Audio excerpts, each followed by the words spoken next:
Milovan Glišić, Roga. Ljudi, to je baš da Bog sačuva. Lepo ne može živjeti od Gazdarake Radišića. Do sada je već svakome u selu M. Vala, ja ne znam ima li koga ko bi se pohvalio da mu Gazdaraka nije zakinuo, opanjkao ga, podsmehnuo mu se ili makar u čemu natrunio. Već omator je jupolo osedeo, pa opet neće da se okani čuda. Toliko imanje, stoka, baština, pa mu sve malo. Sve grabi tuđe, sve je rad da zakači drugog. Kao da Allah iz njega zija, barem da ima kome ostaviti, ni pojada, ali sam ko panj. Nigde nikog do onog dugačkog i suludastog sinovca, što sve selo tera sprdnju s njime. Pa hajde što grabi, neka ga đavo nosi, ne grabi. Niko se nije od Arama spomogao. Ama što se naduo onako teška Jordama. Gde god dođe, sve ti se on razmeće, sve se hvali, u svačem se gradi najpametniji. Pa hajde i tu neka ga đavo nosi kad je taki. Nego što se onako mator pomamio, te ne da nikakvom čeljadetu s mirom proći. Jeli će se iskašljati, jeli reći kakvu nepristojnu reč, tek će crkao, pukao, darnuti svako čeljade. Gdešto su ga i odalamili za to, pa opet neće da miruje.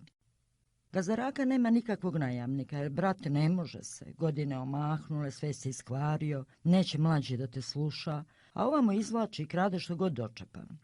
Njegov sinovac Paja sluša ga u svemu i čuva volove i svinje, ide u drva i vodenicu i gde god što zatreba. Samo je malo trom i jednako čmava. Kud se god makne, leći će da spava, a ovom se Raka ljuti, psuje, praska, čuje se po svem selu. Šta se on puta uspavao kod svinja, a svinje pravo te u Rakinu njivu pa načune pokor od kukuruza. Jedno jutro seo Gazdaraka kraj vatre, pa puri purenjake i pripija pomalo rakije. A duša mu je bila jesti purenjake i pripijati uz njih rakiju.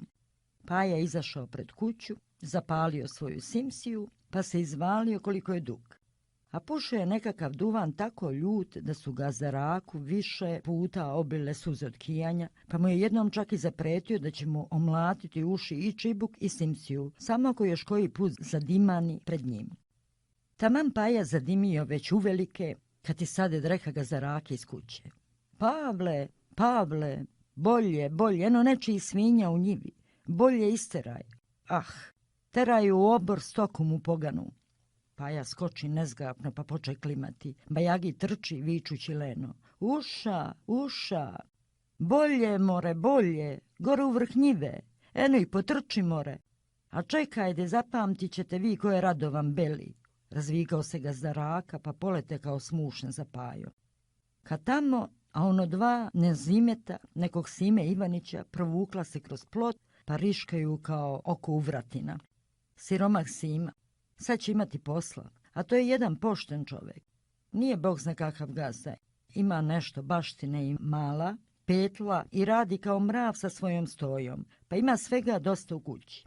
Napako s njegovu prvi je komšija Gazdaraki i dosta se već nekoliko puta svađao i sudio s njim po opštini, sve oko potre, pa eto i sad mu se nekako izmakla Nazima te uvukla u njivu Rakinu. Ah, goni u obor, dede se Gazdaraka, trči kao besan uz kukuruze, sav se zaduvao. Paja samo klima preko busenja, pa tek i on po koji put vikne. Uša, uša. Ta makni se, sad ću te ovim kocem ciknu na nje Raka. Šta se gigaš kao da su ti jaje u nedrima? Pa i on dostiže i zaokupi Nazimat, bacivši se za njima kocem, te umalo ne prebijedno. Kad Paja vide tu već nema šale, rasrese se malo i on, pa zaokupi s jedne, Gazdaraka s druge strane, te poteraše Nazimat naniže seoskom oboru. Psuje Gazdaraka, psuje, ama ne ostavlja što kažu ni miša u duvaru. Razlaže mu se psovka po svem selu. Ljudi, neki na radu, neki kod svoje kuće, tek se samo dovikuju. Eno naše Gazdarake, čujte kako kreše. Jančano će u opštinu da se sudi s kim. Gazdaraka, psujući veselom Simi i gde i šta ima, sagnaveće Nazimat u obor, pa nakriči Paji da ide kući i da gleda da opet ne bude kake štete, a on okrete pravo u seosku mehanu. Kad Paje malo odmače, obaze se 2-3 puta, pa kad vide da je Raka već daleko, iskresa vatre i opet zadimani, pa onda pođe polagano, sve nogu pred nogu. Duvan ga zagrcne, zastane da se iskašlje, pa se onako dugačak previje kao pruglo čak do zemlje. Udariše mu i suze od muke, a on ih rastavlja pesnicama, promrmlja nešto, pa opet najlak giga naviše. Ne kida se on toliko, dugo je do podne, stići će kući, a može gde još i prospavati. Mehana je u selu M građena sasvim po planu, kao što su već obično u nas mehane po selima i drumovima. Stolice slamne, obojene zelenom bojom, u nekih se već slama odrla pa visi dole. Stolovi obojeni crvenom bojom, a tako je obojen i kelneraj. Na kelneraju čaše, polići, čokanji, okanice i polokanice s vinom i rakijom, šoljice, šofoljić sa slatkim od ruže, u kom se vrlo često nađe po nekoliko muva, mravi svakdat, a kašti po neki iver ili čitav šipurak. Po zidu slike Maksimilijanove, jedna kako ga uhvatili, druga kako je u tamnici i pop mu nešto čita, treća kako gleda sliku svoje žene, četvrta kako su već oni generali streljani, a na nje tek nanišanili. Osim tih slika poređane su još i neke ženske slike, što tokor se pokazuju delove sveta i godišnja vremena. Slika nekog deteta s naočarima, a dole piše Kleiner, Gross Papa i druga. Opet dete žensko s naočarima, dole piše Kleine, Gross Mama. Ele iskićeno baš kako valja, kao ono kad je što po planu. Mehanđe i momci, cincari, kao što je to već i obično u nas po svim mehanama. Osim seljaka, tu su počesto svraćali na kavu učitelj i dva praktikanta iz Sreske kuće. Istina, Sreska je kuća podaleko, za čitavo po sata hoda, ali oni pred veče, kad izađu iz kancelarije, pođu malo u šetnju i neće obići da ne svrate. To jutro beše nekakav svečanik, pa se iskupilo u mehani dosta ljudi. Neki seli po klupama pred mehanom, neki u mehani za stolove, pa tako u šali razgovoru sede i pijuckaju pomalo. Kmet Stevan seo s odabranijim ljudima, pa srče kavu i uza svaki gutljaj tek rekne ih baš sam ječam, a oni uz njega dodaju pogani cincari. Za jednim stolom zaseli njih četvorica, pred svakim po poliće rakije pljuckaju i već zavodnili očima. Hajdemo, hoćemo li, upita jedan od njih ispivši polić do dna. Neka još dok ode kmet, odgovori drugi, a ispod stola sklonio ruku i u njoj paklo ulepljeni karata. Ako je kmet, što ti prezaš od kmeta? De, ko izgubi da da polokanik rakije, prihvati treći. Ama hoće da zanoveta, znam ja njega, reč opet onaj drugi, otpljucnu pa naže polić. Neka, baš i ja volim dok ode, pripomože četvrti. U tom se otvoriše vratujući ga za raka. Onako osorljivo, kao što mu je već običaj nazva Boga, pa hajde onamo ka kmetovom stolu. I ne upita se s njim, nego odmah počeje. Ama Stevane, jesi li ti kmet ovde? Jesi li ti glava u ovoj opštini? Ja sam ga zarakao, što pitaš? Zar ti doja ako nisi znao da sam ja kmet, odgovori mu Stevan pomalo začuđeno. Pa šta činite vi ljudi? Je li ovo Arnautluk? Šta li je? Poče vikati ga zaraka. Ljudi se samo zgledaše. Neki se osmehnuše i šanuše jedan drugome. Eto ga opet, crko bi da se ne sudi.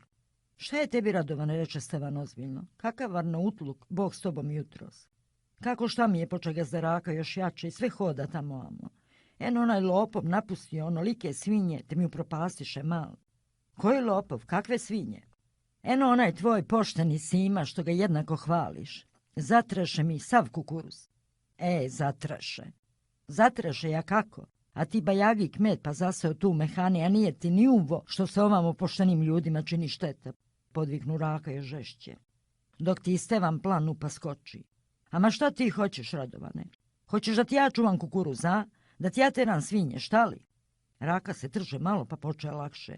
Ne velim ja to, Stevane, Bože sačuvaj. Nego, brate, upropastiše me, nije šala onolika šteta. Ama šta hoćeš ti, more, podviknu Stevan i unese se predanjem. Hoću, brate, da mi se potra oseče, ono je propast. Pa što ljudski ne kažeš, nego si se tu raspomamio kao besan. Potra, dobro. Eto, osjećit ćemo i tu potru, ne boj se, neće ti propasti. Ti naredi ljude, pa hajdete gor u njivu, ja ću vas čekati, reče ga Zaraka sasvim mirno.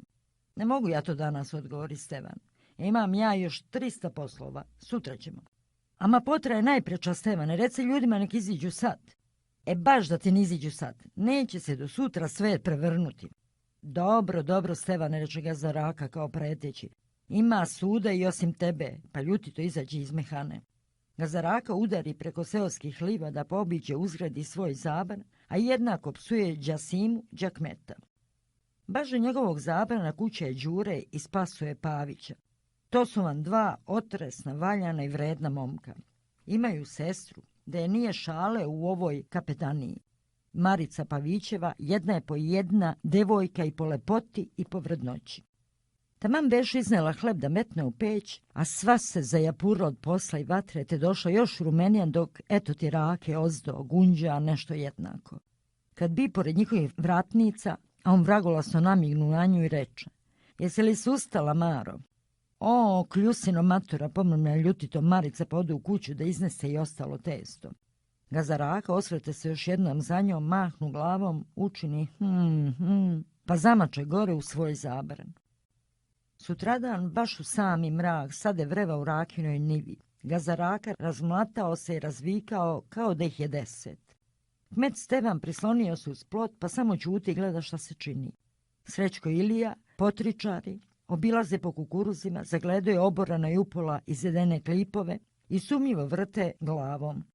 Sima se opet razgoropadio pa viče na drugu stranu: "Hajde, hajde Gazarako, spomogni se." Moje ja hoću, neću ja nikom ni ovoliko zajesti," viče Gazaraka i pokazuje crno za noktom. Neka Gazarako, mogu ja još toliko plati, nemoj misliti što sam ja siromah, a ti gazda Radovan Radišić.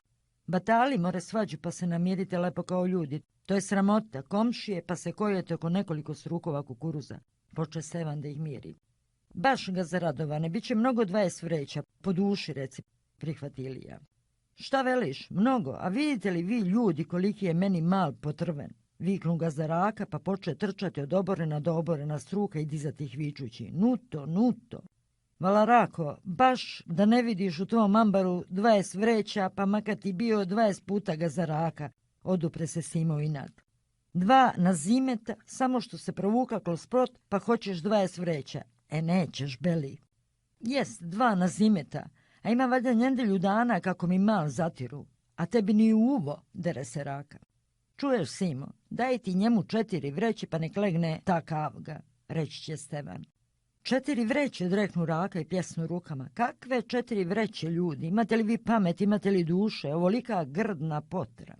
"Ama stoj ti, Radovane, znao mi tebe," dočeka ga Stevan. "Potru smo vidjeli i naše je da osečemo." "Mnogo je 4, čiža Stevane, vere mi," upade mu reč Sima. "Evo u život, ako su moja na zimad i 2 struka oborila. To mu je sva stara potra." "Ama vidimo mi to, Simo, brate, ali šta ćeš mu kad je taki? Molim te, daj mu 2 vreće pa neka ga nosi đavo," reče Stevan malo tiše da ne čuje Gazaraka ko će ga nositi. "Nek se zajazi, samo neka to legne jedan put."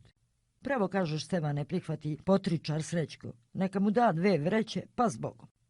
Gazaraka jednako viče i ne čuje kolika se potra oseče.